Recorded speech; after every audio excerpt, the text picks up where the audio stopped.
అందుకు యేసు నేనే పునరుద్ధారమును నా యందు విశ్వాసముంచువాడు చనిపోయిన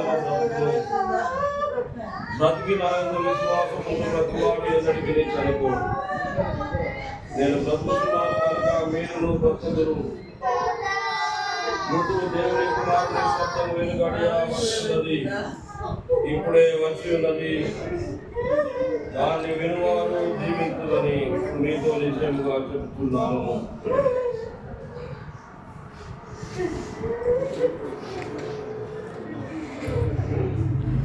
వాక్యం గమనిస్తాము.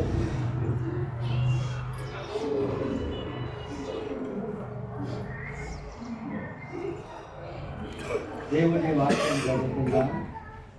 అటు తర్వాత నేను చూడగా ఇదిగో ప్రతి జనములలో నుండి ప్రతి వంశములో నుండి ప్రజలలో నుండి ఆయా భాషను మాట్లాడే నుండి వచ్చి ఎవరినో లెక్కించాలని ఒక గొప్ప సమూహము కనబడేను. వారు తెల్లని వస్త్రములు ధరించుకున్న వారై ఖర్జూరపు మట్టలు చేత పట్టుకొని సింహాసనం ఎదుటను గొర్రెపిల్ల ఎదుటను నిలవబడి